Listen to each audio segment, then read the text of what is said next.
So Christmas is over, but it's still technically the Christmas period, and miracles can happen. And when we're talking miracles, we're talking someone out there can beat Manchester City. Now, is this going to be on Saturday? This is the Arsenal versus Manchester City preview on FTV Sports, and this is the 601 Football Show. Never give up on us. Now we're on the road to you. Right now, all our dreams can be made. I will be kings of football again.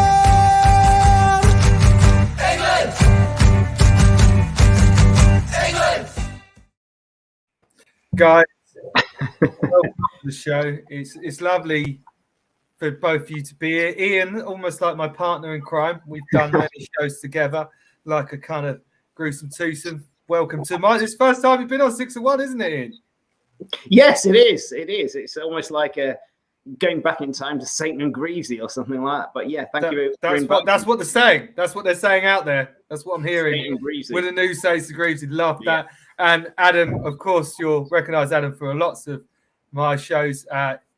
Welcome back, Adam. Yeah, cheers. Thanks for having me, mate. Good to be back. Also, I know too many Arsenal fans, and I only know, Ian, you're the only Man City fan that I really know properly.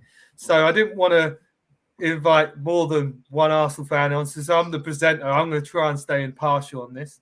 So it's going to be Ian for City, Adam for Arsenal, and I'm going to stay impartial. So let's kick it off. I always like to kick off these little preview shows with the best question is, what is your best Arsenal versus Man City moment? It can be from any game, any season, any competition. We'll go with you first, Ian. What's your favourite moment?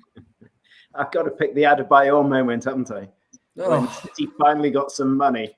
And to be fair, they have had a load of Arsenal players. We forgot to mention Toure. That's Yaya. Colo.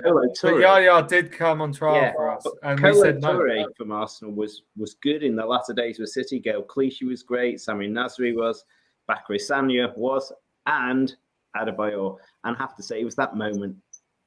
That's a lasting moment. It was almost when he ran down the pitch. Yeah, and he celebrated on his knees in front of the fans, head back. Yeah, something. You weren't even that good then, no? Well, we just about got a few quid, and we decided to go under Arsenal with it. Did you win that one? Yeah, you did. All right. Adam, what's yours? Probably the Arteta goal, the steamroller. That he hit, I think it's like the last minute. I'm not even sure whether it was for the win or the draw at the time, but we needed it. It was a great finish, great goal. That the Adebayor game is like one that is most memorable to me as well. Like more for the stamp on Van Persie's face, which at the time I was disgusted by, but later on I was kind of like, he's Van Persie, he's a snake. He probably deserved it in hindsight. But yeah, no, Arteta goal. I said before, my favourite Man City moment is Stuart Pearce putting David James up front in the last game of the season. Stuart Pearce, we've had some managers. Was he manager or was he backup manager? No, he was manager, I think, at that game. Yeah. Seriously. England legends. It's funny enough, Adam, I was going to say the same moment because I was at that game and it was great. I actually thought that was the last time that we beat Man City at home, but it wasn't. So I will go with the last time we did beat you at home, which was 2015. Theo Walcott and Giroud, 2-1 it was. But obviously that was a long time ago now. So if we're thinking the game on Saturday, 12:30 kickoff, which is never good because you don't have much time to get in the pub beforehand. Plus, me and Ian have got a review show in the evening as well. So, I'm going to have to kind of keep it similarly together.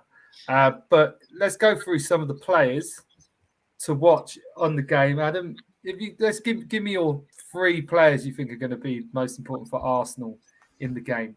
I think at the minute, the way form's going, like Saka has just been outstanding. He's one of those players. Obviously, I love him. I think he's great. But recently, when I've seen him as well, it's just like you're just so impressed by the stuff that he does, and just situations where you've got maybe like a Pepe, where you wouldn't necessarily put your money on him to get past the players when he tries things. But Saka, you see, I know it's Norwich, but like the goal against Norwich, when it's just the confidence just to have the ball there. So my wife's just creeping up in the corner. I don't know what she's up to. I think she's going to get in my ear, like start quoting me off about Saka. But yeah, Saka, the way that he's, his confidence this season, and just the fact that when he's in those sorts of situations that you wouldn't put money on that player getting the ball or getting through, he's getting through, creating those chances. Ødegaard as well, like in the last few games, he just seems to have gone up a level. He's really kind of settled in, and some of the passes and the way that he is just kind of running that midfield in an attacking sense. And again, we haven't had like the best opponents in the, no disrespect to them, but in the last few matches, they've not been like they're not the same caliber as Man City. So that'll definitely be a test. But Ødegaard looked great. And again, like Smith Rowe is another one who's, I don't know what his goals per minute ratio has got to be, but the amount of times he's like, he's not been in the starting lineup for the last few games, but he's come on and he's just scored a goal. Do you think he'll start Ødegaard and then bring Smith Rowe on like he's been doing? Smith Rowe has scored most goals this season, 8 Premier League goals, which is actually more than any Man City player. Just out of interest. Yeah, and I mean, like the time he's had on the pitch in the last few games as well is like he's literally come on for maybe 10, 15 minutes at the end on some of the games, and he's just taken the ball and he's just done great things with it. I don't know whether he'll start because, again, we're on kind of like a formula that we have been on, for the last few games where he hasn't started, and we have been playing really well, and maybe that's part of like the game plan. It's a difficult one because he is that sort of player where he does kind of deserve to start. But maybe, Martinelli obviously has been brilliant as well, but him not scoring, maybe that's just like at the weekend, maybe, and he come off a little bit earlier. So maybe that is just the natural sort of order that will change now. Smith Rowe maybe coming for Martinelli. But those would be my 3. And it's nice that they're all kind of young players and they're all part of, say, the new Arsenal and the future Arsenal. So, I think if they continue the way they've been playing, we've got a lot to look forward to and to be grateful for as supporters. I suppose this is the big test for players like that. I think it is a big test. It's definitely a big test. But I think, again, you got to look at the City team. They're brilliant. If a lot of those players have been bedded in together for a while, and they're playing really well, and they've been playing really well for a few seasons consistently. When you look at the likes of De Bruyne, like he's, I know again it's Brentford, but just against Brentford, he looked back to when you see him at his best, when he is literally just running things, the passing, like the ball for Foden's goal was just, like it was divine. Like it's the sort of like ball that you would dream about playing as a midfielder and receiving as a forward. So I think, it's definitely a test, but I don't think it's the be all and end all because they're a great team and we can't necessarily go out there expecting that to hammer them. We can go out, try and put in a good performance. And if we do come away from it with a loss or then we've just got to keep our heads up because I don't think it's the end of the world. They're a great team and we've got a long way to go before we're at that level, I think. Very true. I can take losing to Manchester City. Ian, so your top 3 players for City who you think are going to cause some damage? Yeah, maybe we'll come on to the other topics. There's so many interesting questions. But I'll get to answer this. I mean, if I just put questions out there. Firstly, if you look at the last 2 weeks, the number of games played by City and Arsenal is totally and utterly different. I think it's something like 5 games versus 2. So Arsenal should be incredibly well rested, but City have the momentum. Question, what's better? Big question for me is Rodri has been injured. Now, Fernandinho, at 36 years old, is going to have to play his 3rd game in a week. That's a really big question mark for me in that centre midfield. Another big question for me is at Man City at left back. Because I know you've mentioned lots and lots of Arsenal players, but where Arsenal have impressed me more than anything once they got the new signings like Tavares and and pronounce the guy at right back, Tomiyasu. Once they played it in and got rolling, I felt that was one of the critical differences for Arsenal. And yet Walker is injured, so Cancelo will play at right back, and obviously he's an outstanding player, but he's not as good as Walker defensively, and he doesn't get City out of jail like Walker gets City out of jail. And then we have the big conundrum, which is even more of the conundrum than the number 9 position, which is the left back. So we played a week ago. Zinchenko played there when he's actually really a left midfielder for Ukraine, etc. So he played at left back, and he is susceptible to the ball over the head. But what did Pep do midweek at Brentford? He brought in Nathan Ake. So big question mark for me: who is he going to play at left back? Because that's a super vulnerable position for City.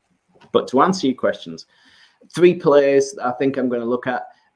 Phil Foden, my mum's favourite player. Interestingly, my mum at 86 second favourite player is Saka at Arsenal. She thinks he's a wonderful player. Good girl. So those 2 players are my mum's favourites.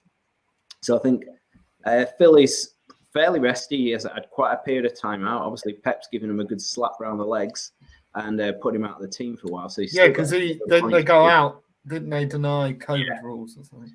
And I think Phil Foden's come back pretty positively, etc. So that's the first player to watch. The second player to watch will be Kevin De Bruyne. I mean, he is a match winner, a match changer. But the other conundrum, the guy who got criticised heavily after Brentford, was Jack Grealish. So is it going to be the day that Jack Grealish answers all his critics? You know, he's been doing a bit of soul searching. Probably. Any player that needs a resurrection, it will happen against Arsenal. Well, perhaps. Often it takes a season at City for that player like Bernardo Silva to turn from a potential god into a god. But I'd say, in answer to your question, Phil Foden number 1, Kevin De Bruyne number 2, and probably João Cancelo. I think they're the 3 blinding players who have the ability to win the game for City tomorrow. If you were to say one player that you're worried about the most for Arsenal, who would that player be? They've got such young, brilliant talent, but I'd say Saka. Saka, do you think he'll score? Particularly with Fernandinho there. You know, if I was Arteta, and we can talk about him later, sat at home, I'd be thinking 36-year-old centre midfielder who's played 3 games in a week. I would probably bring Saka inside and I'd get him at him. That's what I'd do if I was the manager. Nice. Well, I think if you've got a left back issue, then Saka as well is going to be, you know, if he's playing on the right, then that is potentially going to be a real issue for you if he's on form and you've got a makeshift left back. That's what we want to, you know, that's ideal situation. I didn't even know that Man City had all these problems. I mean, if you look at the last 3 results, you scored something like 22 goals in the last 3 games. Yeah, there were times against Brentford where they looked a bit culpable, though, didn't they? You know, there was a few scrambles which you wouldn't expect, but they didn't maintain that sort of pressure. And I think if Brentford would have needed to have scored when they had those chances, they would have needed something to have go for them to get any sort of result out of it. But they definitely were chances there for them. Who's the player you are most scared about for City? It's got to be De Bruyne. It's like I don't think there's many better midfielders that have played in the Premier League, and if he's on form, he has got it all. Do you know what I mean? I don't like to say it, but I always think he's like a Scholes that can shoot and tackle. You know, which is like a great player, isn't it? You know, he's like some of the goals that he said, a couple of seasons ago, the goals he scored against us are they're unstoppable. You know, you just pick it up outside the box, you find a line, you put it in. His passing is brilliant. So it's just we've definitely got to do a job on him in the midfield and just close him down, because I think if you can close him down, then you've got a chance of maybe taking away something from the game. But he's definitely the player that I'd fear most. There we go. All right, let's move on to the managers. I just kind of put these in quotes in terms of, obviously, it's the master versus the apprentice. But, I mean, I think it's clear to see that Pep, is he the greatest ever? Is he the greatest manager ever? Maybe up against Sir Alex Ferguson. We'll go with you, Ian, first. I'd say undoubtedly of the modern era, in the more pressing game, in the more modern way of playing total football, I would say yes. However, Mikel Arteta has had a bit of a history of out-pepping Pep. FA Cup semi-finals, etc. He's a good thinker, and he won't run at City like bloody Leeds and clubs like that will do on a suicide mission. He'll have really, really thought hard about it. And I think it's quite interesting when you look at the Pep Guardiola influence. Look at Patrick Vieira. Look at the game he's trying to get Palace to play. It's fascinating. It's a revolution compared with Roy beforehand. So you've got Vieira and Arteta, who've been students of Pep, running clubs well, running teams really well. Great tactics, great thinking, but with what I call a big football game. Do you think the league is over? Obviously, no. Liverpool I'm losing. more worried than you guys are about tomorrow. City 10 wins on the trot. They got to be knackered. Brentford, I don't know whether they came home after Wednesday night at Brentford to come back again on Saturday morning, but we haven't had Walker, we haven't had Rodri, we haven't got a left back, he's in prison. But we haven't had those players, and John Stones in and out of the game. And Brentford, I thought at times you're right. I thought City ran out of gas just a touch. If City can win this game at Arsenal, then I do believe they can win the league. But boy, it will be a game, and I just wonder 10 games on the spin. I'm not sure in those 10 games whether City must have played more games than anyone else in the Premier League because of not having had the COVID challenges. We only had one cancelled, didn't we? So yes, we've had the Wolves one. That's the only game. That's not due to our COVID. I think we've done pretty well. That's right. So maintain a team and a squad. Should have a freshness about them, being at home. I'm very nervous about it. But the thing is, the good thing about Pep, isn't it? What he's great at is like putting players in positions and putting in winning formulas. So you've definitely got the players that he can probably tinker around with to make your system work. Yeah. Adam, do you think Pep is the greatest manager ever? I mean, he's undoubtedly a great manager, but I think there's a few caveats that you have to consider with him. Is like, firstly, like what do you consider great management to be? For one, is it? I'd say winning titles. Yeah, but then it's like the conditions that you're put in. Now, obviously, how I feel about Wenger. I love the man. I feel like, for me personally, he's the greatest manager ever. It would be hard to say anyone else, but again, I'm biased. When it comes to that, other managers that haven't necessarily had the means that Pep's had. Now, the one thing, like, undoubtedly, he plays great football. He's won everything there is to win. The one thing that he's always had is great financial backing and the backing of the players and the management at every club he's been at. So do you think if he, let's say, could he do it at Stoke? Could he go to Stoke and could he would never go to Stoke? No, but could he do it at Arsenal? Could he do it at Arsenal? I don't know if he could. No, because it's just like the way the clubs run, without the money, without the means, without the same sort of philosophy to kind of, and without the fan base as well. Do you know what I mean? Like, I think it's really difficult. I don't think he could do it at every club, and that's only because he hasn't ever done it at another club. As far as I know, he's been at Barcelona, Bayern Munich, and City, 3 clubs that do have massive, they have everything, don't they? In terms of, the financial clout, in terms of the pulling clout to be able to get any player you want. Take Bayern Munich. But let's list the managers who's at Manchester United. Louis van Gaal, David Moyes, and Jose Mourinho. With all that money to spending actually more money than City, and you'd have picked those 3 out. One with a phenomenal Northwest track record at Everton. Louis van Gaal has got an incredible CV. Mourinho, I don't think you could count those two as. No. But what I'm just trying to say is that they were experienced managers with that amount of money, and they completely fucked it up. Whereas did Moyes get a lot of money? Well, I think with Moyes, that the difference is I've got a lot of respect for Moyes because and I think we've seen this a few times where it happened recently with Nuno at Wolves and that, where someone's done a great job at a club and you've built something and you've managed to compete at that level.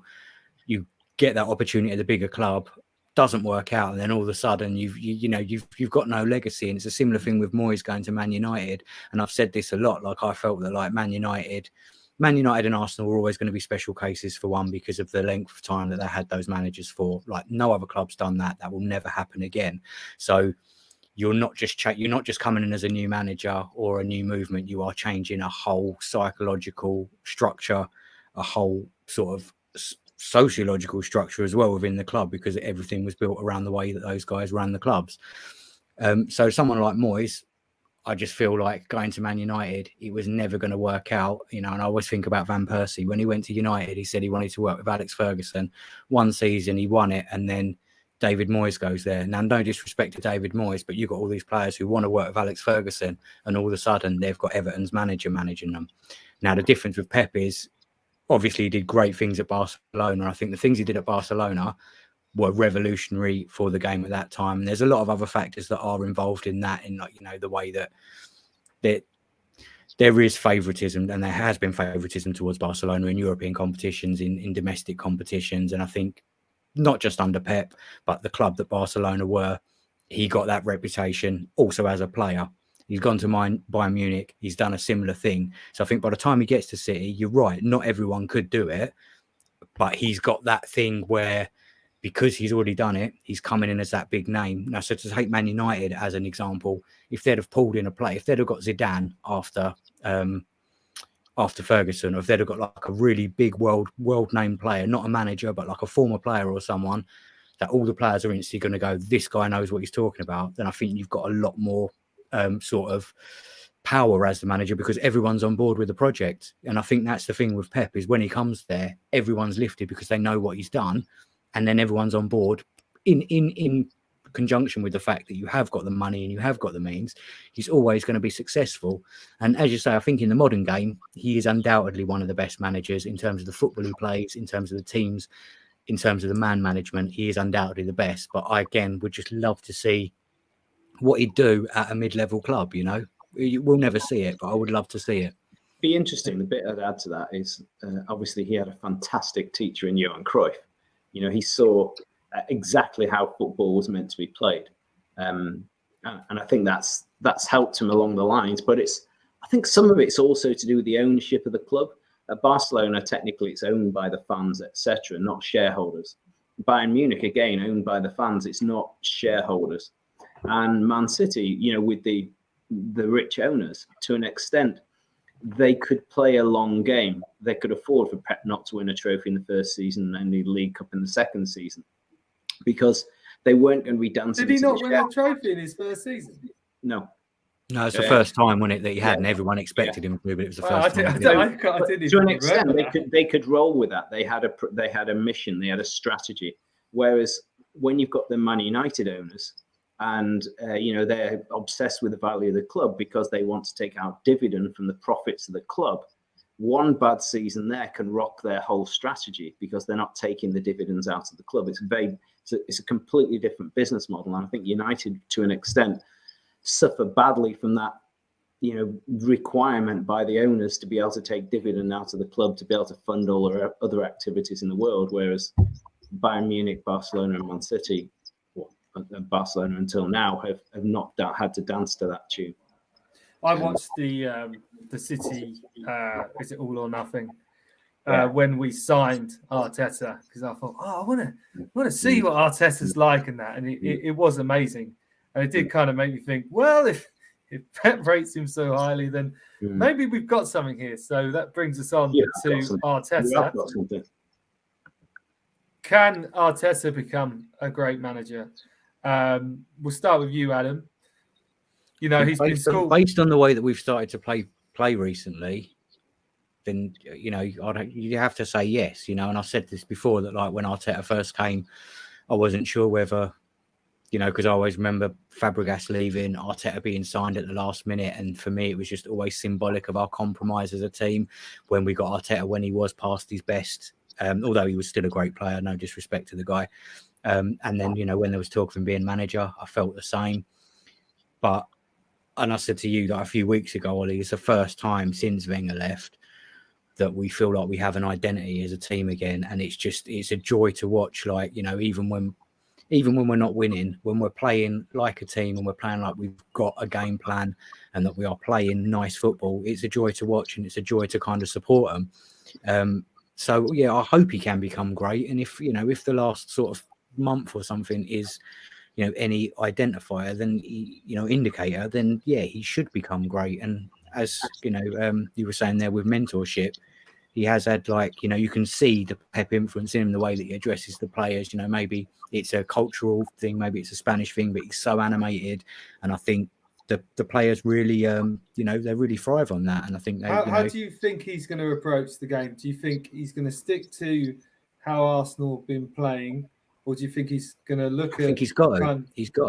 He's got to just stick with. Because he did that against Liverpool. And I've said this as well, but like plenty of times, is like Arsenal, when we are back to the wall, no matter what defence we've got, you know, said even the Invincibles, like we used to ship goals, but we always scored more. And I think as a footballing team and the philosophy with the players that we've got in form and the 3 players that I mentioned, it all begins at the front. So we have to press high, we have to play that game, and I think we have to match Man City in terms of our energy and our commitment for 90 minutes, because I don't think we can sit back against City. Like, you know, and we couldn't sit back against Everton. You know, we can't sit back, and the difference has been in the last, you know, game since the Everton game, since we dropped the 1-0 lead and lost 2-1, is that we've played 90 minutes with that full intensity. We haven't got one goal and gone, oh well, now we're going to sit back and we're just going to, you know, absorb it.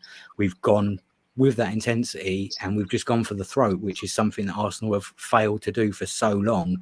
And as fans, you know, when we've gone 1-0 up and just like, why aren't you, you know, and this is Emery as well. This is like maybe some of the end of Wenger's sort of time as well, when it's just like, just go for the throat. If you'd have just carried on playing with that intensity, you know, remember when we beat Man United and we've beat Chelsea in the past, you know, by scoring 3 goals in the first half, and then you can sit back. But when you just score that 1 goal and you kind of sit back, I think, you know, for a team like us, we're always going to be culpable. So I think he's got to go out and he's got to have that same attitude of, we're only going to win this game by scoring goals, and that the best of defence is a good offence, and that has never been truer for you know, a team like Arsenal, I think. But we could get spanked. Ian, I would rather go out and get spanked. I'd like to answer the question. I think I was going to say, Ian, how do you think Pep will approach it? Because they do seem to, both of them seem to have this kind of like crazy thing that they kind of do for each other when they both play. And I don't really understand it. And I'm hoping what you're saying is right, Adam, and that Arsenal will just kind of go for it. Well, I think, firstly, answering the question, can Arteta become a great? And my answer to that is yes, I think he can. Because the 2 critical bits is you've got to have 2 moons colliding. You've got to say, Alex Ferguson, good manager, but would he have been such a success if that batch of players, young, very young players, and not all come through together, that he could mould into that being? And Ferguson moulded them, they did it his way. Now, what's happened at City is Pep Guardiola has bought relatively young players that he can manage and control, from Bernardo to Diaz to Sterling. All that bunch of players came through at the right time. Now, what I think you've got there at Arsenal is you've got this core of, you know, Arsenal players who are really young, who've come through at a flipping excellent time. You know, with your Martinelli's, your Smith Rowe's, your Saka's, you know, and I think the young forward who went on loan to Leeds, he should stick around because he could be part of that gang. I saw some advice being given to him the other day. You've got that core, and then they've bought quite well. So you've got to have those 2 moons colliding. Both, you look at international as well. You know, is Gareth Southgate the best England manager since Sir Ralph Ramsey? No. You know, I think there's, you know, Bobby Robson was better, but it's about questioning whether the 2 moons collide of getting a decent manager and that decent young players, not older players. You know, when there were managers trying to shape Gerrard and Lampard and Pearce and that gang, there were different ages. But that England team, the critical bit there is you've got that core of very young players who will do as they're told and come through in the image of the manager. And Pep Guardiola has had that both at Barcelona, Bayern Munich, and at City, and done that way. And then Arsenal have. And that's why I was stunned that City were linked with Harry Kane. Not because he isn't an excellent forward, because he has had his moments. We've all got to accept that. But the critical bit was at 28. That would have gone against everything Pep Guardiola's ever done. He only buys young players that he can mould into the finished product. It's not like you need. Why would he do that? It's not like you need a striker at the moment anyway. You're scoring goals for fun. I'd much rather take a left back at the moment. But I think it will be, as I said, after 10 wins on the spin, is it a bridge too far to City? I don't know. If they do win on New Year's Day, though, I really do believe they'll win the league, because it'll be an incredible achievement. 11 on the spin and winning away at an on-form Arsenal. That, with a few injury worries, the intensity of 3 games in a week, bloody midday kickoff down in London, and you can't underestimate that. I'd take a draw, to be fair. I'd be very happy with a draw. To be fair, I would probably take a draw. I'd be content with a draw, particularly as Chelsea play Liverpool on later on in the weekend, and that's probably got someone's going to fall on the face on that one, or a draw, or whatever. There's going to be points dropped there anyway. How do you think they're going to approach the game, though, City? Do you think they'll just go with the same usual free-flowing, go out, do your thing? Absolutely. 100% they'll do that. Control, and a big passing game. Expect City to have 60% plus of possession. Doesn't mean they're going to win. They'll have 60% plus of possession. It's just a question of Fernandinho at 36. If Rodri is suddenly fit, I fancy the game a little bit more. I don't know who they're going to play at left back. Cancelo has had to fill in every game at right back, and he runs crazy without Pearce getting him out of jail. That's the bit I worry about. And that would be the sign that it was just a game, they could have 60, 65% of possession, all the ball play, and Arsenal could hit them down the flanks. And that. Well, on to the match predictions then. So I liked to gamble a bit. So I would like how many goals are going to be scored, who's going to score the goals, and when they're going to be scored. So we'll go with you, Adam. Now, your predictions have been pretty good so far. Pretty good the last few weeks, haven't they? I've been banging every week. Let's see if you can get this one. This is probably a tough one. I have to follow my gut, and that my gut says that there's going to be a red card for either team. If for Arsenal, I think we'll get absolutely red card as well. I think there's going to be a red card. There's going to be a contentious decision, and I think it will be one of those where, if it's for Arsenal, we'll get hammered. But I feel like it could be for City. And I feel like we could scrape. I feel that we scrape a 1-0 or maybe even a 2-1 win, because I think I've just got a feeling it's just that sort of day and that sort of game. And with like the VAR decisions that you've seen recently, they're becoming a little bit sort of shoddy again. We've both played a lot of games. I think who's going to score the goals then? If you're going to go with 1-0 or 2-1? Right, I'm going to go 2-0. I'm going to go 2-0. Yeah, no, 2-1, sorry, 2-1. Where there's going to be a red card for an Arsenal penalty. We're going to score that penalty. Then we're going to get another goal. First half. First half. City are going to play well. They're probably still going to dominate us a bit with 10. We're going to try and break them down. We're going to get the second goal. And then City are going to get a late one. And we're going to scrape it. That's my psychic prediction this week. Well, bet on it all, Ollie. I'm going to put it on. I'm going to put on the red card. Players to score then. So who scores the penalty? Lacazette? Yeah, Lacazette on the penalty. And then who's going to? I'm going to go Ben White from a corner for the second one. There you go. Is he scored for Arsenal yet? Has he scored? No, well, this is what I'm saying. You've got to happen sometime, isn't it? Wow, big prediction there. I think the Ben White prediction is a shot in the dark. No, that's it. But I've just got to pull these. It's what I'm vibing in. Do you know what I mean? It's like I can't fight. He's vibing off it. He's vibing off it. Ian, what do you think? I think Adam's. It's really interesting. If I was going to predict, if City did get red carded, it would be a tired Fernandinho or an out of position Fernandinho, or Ederson. You are worried about Fernandinho? Yeah, I am. Those 3 games in a week will not be easy, and he does have a predictability about him when he's when someone's beaten him that they don't beat him. He'll take them down with a smile on his face. But the other player who took a knock against Brentford was Edison. God, I hope he's fit. But at the same time, again, he is capable of doing a few rash things. So if Adam's prediction is right, they would be the two players I'd probably pick on. I think City will win 2-1. I think City will score either side of half-time. I think then Arsenal will get one back when City are getting tired, and then it'll be an Alamo job in the last 20 minutes. I think you're wrong. I think it will be different. I think City will be sharper early on because of the games that they've played, and Arsenal haven't had that midweek game. But I think Arsenal will have the longer-lasting legs as the game goes on to try to redeem the situation. That's my forecast. I think it'll be very different from Arsenal. What do you think, Colin? I'm going to the game, so I am not going to make a prediction. Oh, come on. You can't come on this show and not make a prediction. It's my show. No chance. All right, so my head tells me it's going to be a draw, but my heart tells me we're going to nick it 1-0. And I think we'll score late, it'll be edgy stuff, and then we'll score. My predictions always turn into what I want to happen rather than what I think will happen, but it's been right for the last few weeks, so I've just got to go with it, The thing is, it's Man City.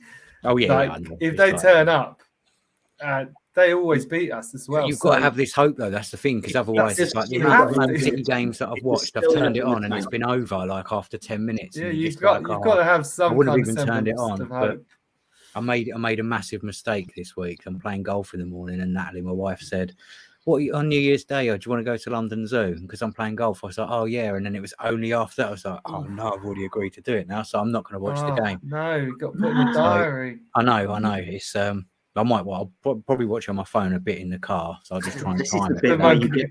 This is the bit where you get COVID. You get the COVID test and you draw a second line on it. And you have to I didn't think of that. That's a great idea. That's it. Hopefully she's not watching the show. Otherwise, this has all gone to shit. She's listening at the bottom of the stairs.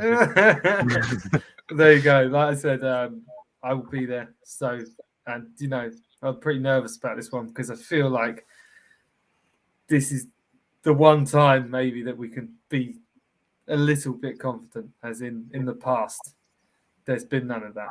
So when I spoke to Ian about the show today, we just wanted to have a look back at some of the fixtures over the last few weeks, especially the ones that really made us laugh. So let's start with Newcastle versus Man United. Did any of you watch that game? I watched it twice. It was bizarre because I was watching it on the TV. But to be fair, I was also watching the Manchester United talk along show that they had with El and Amondi and Man United Agenda. I don't know. Big up to Man United Agenda, our sister. It was a great show. I couldn't, but the problem I had was that their game was about 1 minute ahead of what I was watching on Sky. I couldn't understand why, but Talk MU was really good, and I stopped watching it early in the second half, and then I went back to it. What did I think of the game? I thought Newcastle went for it. The crowd were right behind them. They're not a great team. They've got holes everywhere. So, it could have been all over if St. Maxim had popped that second goal in, and that was a bit of a chance. The first one was a chance. But all I'd say is I thought United were dreadful. De Gea was great and kept them in it, but I can't think of any position all the way around the pitch that they could be proud of. Fred was an embarrassment in the first half and got hoiked at half time. Ronaldo was just sulking, and they've got to look at that. Gary Neville, didn't he? Gary Neville tore into them, didn't he, on Sky? It was brilliant. They were desperately average, United. What did you think? As bad as they were any time under Ola, you know what I mean? It's like literally. Transition. But it's like, especially the way Newcastle have been playing and the way that other teams have been playing against them. Obviously they're at home. They did have the fans, but you'd expect a Man United team like that on paper to just be blowing them away, really. Newcastle, I thought Newcastle should have won. What about Harvey Elliott right at the end? bends it. It's the post. Yeah. Newcastle could have won it 2 or 3 times over. There's just decisions that United take that I don't understand. I mean, Sancho only came on as a substitute and he looked good. And I can't understand why a player of his ability and quality isn't starting. I think United have got some hard questions to ask. Greenwood, much as I rate him and much as he's got potential, he was nothing. And actually, Rashford, I don't know what's wrong with him. I thought he was going to be a world beater, but he looks like a player who's peaked at 23. Do you think that happens? Interesting what you were saying. Oh, I was just say what you were saying earlier about the two moons colliding. I think that's the thing with Man United. When you look at that squad, we've said this before. They're all great individuals, but do you look at them and go, they are really a bunch of players that will ever gel together? And I don't think they are. I just think there's too many individual egos in that team, and too many young people who haven't got the right role models in that team as well. Do you think though that Ragnick's come in? Or Ragnarok, as I like to call it. Loki. You're my brother, Loki. He's come in and he's been like, right, this is what we're going to do. We're going to play this and we're going to play that. And then the players have gone, in the first week or so, they've gone, yeah, this is all right. And now they've kind of gone, nah, don't know why I don't really want to do this anymore. Do you think it's one of those? Yeah, I mean, when I saw Rashford doing stepovers and stuff, and I just thought Pep would have hoiked him for that. But maybe it takes time. I mean, Varane was clearly ring rusty and made some. He looked terrible. He looked so bad. Maguire, all the confidence has gone out of him. It's as though he's never seen a football before. He's been found out. That's what I think. Maybe you're right. I feel like and I've said this about Maguire a few times. Like, I just feel like he had a good tournament for England, got a lot of men behind him, people suddenly like him, massive transfer, but is he any better than Robert Hoof? Is he though? Like, honestly, like as a footballer, is he any? And he's, there's other defenders. Robert Hoof won quite a lot of trophies, didn't he? Did he even win? Did he win the Premier League with Leicester? Didn't he? Yeah, but did he win the Prem? Did he win the Prem with Chelsea as well? He might have done, yeah. And probably won the Champions League with Chelsea as well. Probably was in that squad. But I don't think he's a sort of like defender that you do say, if you've got a squad of decent defenders, he's not going to be the first choice centre back, is he? He's going to be someone who can come. He's going to be like a Mertesacker in a way, who can come in and do a job. But you know that they're culpable, and I've just felt that for like Harry Maguire. When he's playing for England, he's very much up in the air. He does well because he's a defender who's scoring, and we don't really play the ball on the ground as much as we should, and he looks good. But I think he's just been found out, Not visually, but football wise, he reminds me a bit of Wes Morgan who was at Leicester, who at United as well when he was Morgan. Yeah, on his day was full of energy and vitality and great going forward in the from corners and all that sort of aspect. But struggled when the ball was at his feet. Yeah. Maguire is, Wes Morgan for that season made up for all those, lack of footballing ability with just his big heart and his. Was Maguire in that Leicester team though? Was Maguire part of the Premiership winning team for Leicester? No, he wasn't. No, I think Maguire went there afterwards, didn't he? So Maguire's never won anything. He He's never won anything at Man United. Maguire. No. There you go. I mean, I just surprised. I thought maybe. But can I also mention something else that's come up? I can't believe that David Beckham getting a knighthood is even a conversation. When he's now, Ian, taking 100 million from the Qataris to support the World Cup with all their human rights abuse that's gone on in that country. I cannot believe we're thinking about David Beckham as getting a knighthood. I can't believe it. Beckham's a legend, mate. He came in my cinema once. I shook his hand. He's a lovely guy. Oh no, but I think that's unfair. I hear this a lot, and I do genuinely believe that anyone who's a true lover of football has got to appreciate that Beckham is possibly the greatest passer of the ball ever. Do you know what I mean? Like, it's all subjective, and it's like just of my era. But a knighthood for Beckham, but not for Roy Hodgson. But then I think it's a weird one. Like there's a lot of history with Why should Roy Hodgson get knighted? Beckham did a same lot. Reason Bobby Robson did. Beckham was snubbed for one, I think, in the past, and was like he has, in terms of, I think I'm not really bothered about the whole honour system anyway. So it's like I come from the John Lennon school of thought. If you get one, you hand it back or you don't accept it, because I feel like they give them to anyone these days, didn't they? They give them to all the Tories. We're not getting political, sorry, but no politics. We don't do politics. Sorry, I forget. Yeah, but in terms of football and in terms of my era, I feel like Beckham. That goal against Greece deserves a knighthood, just for that. I love Beckham. I did read a really good article. Reading a lot about Alex Ferguson at the moment, and I have to say, I do. I think he's the greatest manager ever lived. And apparently, one time Beckham came in to the changing room with a mohawk, and he said, "Unless you shave that off now, you're not playing." He made him shave it off. Brilliant, absolutely brilliant. And there's respect there. I mean, I guess Beckham did shave it off, otherwise he wouldn't play. So let's go on to another. Well, my favourite. We were talking about it a bit earlier. Spurs versus Southampton. Obviously, Southampton down to 10 men for 50 minutes, and Spurs is not being able to find a way to win it. Is that kind of Spurs are getting back to how they were before? Or is it just I think impotency is the word you're looking for. What is that? Spurs were just completely I saw some of that game, and they just couldn't break them down. Basically, they could not.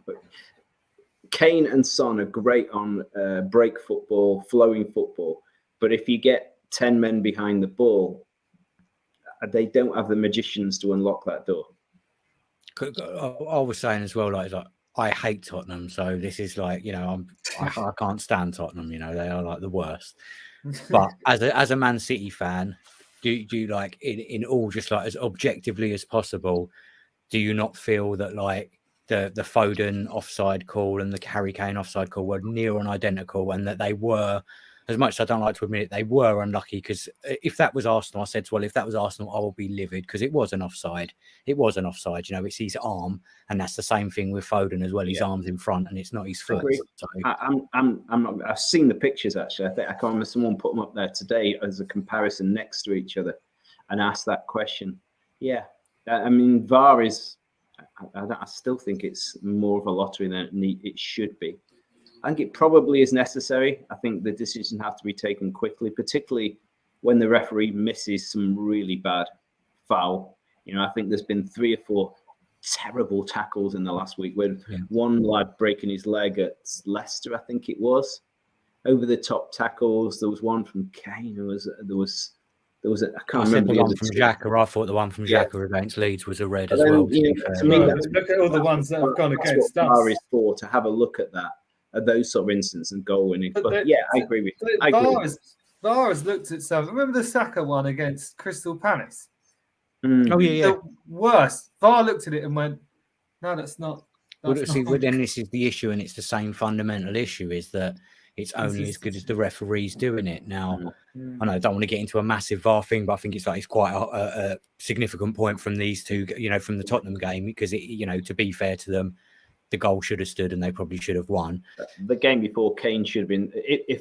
Exactly. Yeah, that's it. It happens every week, and it's coming down to the officials that are making the decisions. Now, if it's got to be clear and obvious, if you have to spend that long about it, then it's not clear and obvious. So you just let the decision stand that happened on the pitch, and that's that is just common sense, isn't it? But when it's just the consistency, and you said earlier about the Xhaka one, it does happen to us all the time, but I want consistency for everyone, because that's what makes the game fair, and that's what makes the win even sweeter, is when the rules are the same for everyone. So I don't mind getting a red card for a red card foul if the other players get them as well, and that's from a Tottenham perspective, I can imagine they feel pretty aggrieved this week based on that decision. But I hate Tottenham, so it's also funny. So it's a double-edged sword. I get it. Tottenham in the top 4 race are the ones that I'm worried about the most.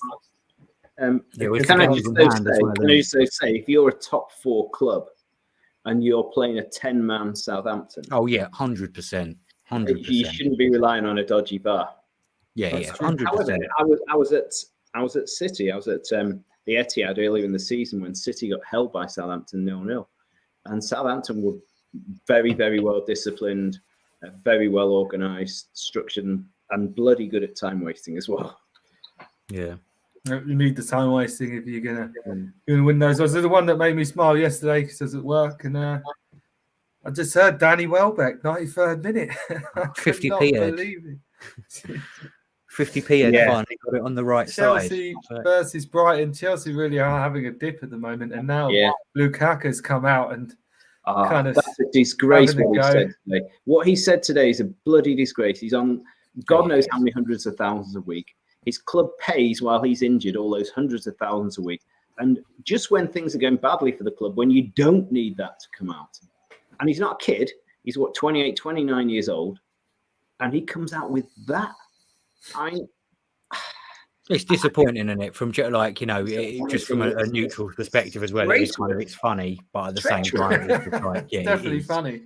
Kind of when you look at that from that perspective, it's just like, well, surely when you signed for Chelsea, were you not discussing what the manager's game plan was and what the style of football was going to be, or were you just looking at the paycheck? Which, it sounds like the latter, really, considering that you've just come out that quickly in less than one season and just kind of coat him off and blame it on him. But it's not like he's been prolific or he's even been playing well. And I think it doesn't matter what system you're playing. Do you know what I mean? I think a great footballer will fit into a system because they want to play, and that is half of it, isn't it? Yeah. Isn't it crazy though how you couldn't score against Chelsea about a month ago? Everyone was like, "Oh, they've only conceded this many goals and that," and now it just all seems to. Well, I know they've got a lot of injuries and stuff like that. But the centre backs are struggling. Chilwell's out for the season, so that they have had Chilwell issues has been Chilly, as we like to call him. Chilly, he's Chilly. Chilly, isn't he? He's a great player. But I was appalled by what Lukaku said. Appalled. You rely on the senior pros in the club. Do you think they've had it now, Chelsea, in terms of trying to challenge for the league? Do you think they can? I'm not sure. It's Chelsea Liverpool this weekend, isn't it? Yeah. Chelsea have gone second now. If Liverpool go for them and give them a bit of a, is it at Chelsea? I think It's at Chelsea. Yeah. If Liverpool win that, I think Tuchel's got a real problem on his hands. By the sounds, it doesn't sound like a happy dressing room. Well, yeah. Do you think he could get the sack? No, I don't think he'll get the sack, but he'll struggle to get them out of the hole that they will be in if Liverpool beat them. So if Liverpool beat them, they're out. I think they're out of the. I don't think they'll have the team confidence and spirit to dig themselves out of the hole. They've got some interesting contractual issues as well. Obviously, you've got Rudiger, who could and looks as though he's going to sign for Real Madrid. And that's got to be done and dusted in the first couple of months of this season. Aspilicueta linked with a free, again, available in the summer to Barcelona. Christensen, I don't think, signed up. And Thiago Silva we know, like Fernandinho, is a great player, but not if you're doing 2 in a week in the winter. They're going to have to spend big. And did you like Welbeck's goal? I mean, it just reminded me of what, when he was that good, Danny Welbeck. He's had flashes through his whole career. He can still do it. If he was more consistent finisher, he would have been one of the best players in the league. The amount of times he played for Arsenal, I think his debut against you, he went through and he tried to chip the keeper and he just put it the other side of the post. And I was in my head, I was like, if that went in, that would have been the start of Danny Welbeck. He would have been a world beater. He's never had a fitness record. But then, but his work rate on the pitch is like, it's really commendable because there's not many players that I think that, work as hard as him and like to track the ball back and run the ball down like he did, especially for us. But it's just that I don't know. He looks like he just Could you ever imagine him coming out with that comment that Lukaku came out with? No, but I don't think there's many players that would, and I think that's half the problem with buying those. So that's why I just want to have Lukaku back, because it's like, for me, I don't know. Like Chelsea have done that a few times, haven't they? Like re-sign players under a different manager that they've let go, and it's kind of like it just never really works out, does it? Like it seems to me though that Tuchel didn't really want him. It was more kind of a director of football kind of thing, because then they got him, and then of course he had the game of his life against us. Oh yeah, of course he did, didn't he? He knew he was going to score. Yeah. And what I said is, it was Conte. Was it Conte who was at Milan? We said, look, don't ruin him when they sold him. Don't ruin him. I've made him really good. Like, don't mess him up. And it seems that they have. And I can always tell Luke that. It really annoys him. Hey, are you going to go to Tottenham, do you reckon? No, don't be silly. They can't Link afford up. him. They can't afford him. Maybe when they get fourth place. But not many comments today. But sorry, just say Stephen Kelly the first says Arsenal to finish above Liverpool. We like that. We like that. Maybe. I think Liverpool are bloody good. That's it. All right. And it was weird though, the Liverpool game, wasn't it? Just seeing Liverpool like that against this, like Mane when he was through at the end, you'd have just put your house on him scoring that, and he just put it over. It's like weird game, that one. Yeah, the Liverpool one was the penalty was terrible as well. Like just, especially against Kasper Schmeichel, he's like, he's a good penalty keeper, isn't he? Like I just don't think you can get away with putting that close to him or trying. It's like I think you just got to smash it in the corner. I did like Klopp coming out and saying they looked as though they'd run out of gas, and I just hope that isn't City on New Year's Day. Oh, I hope it is. I hope the opposite.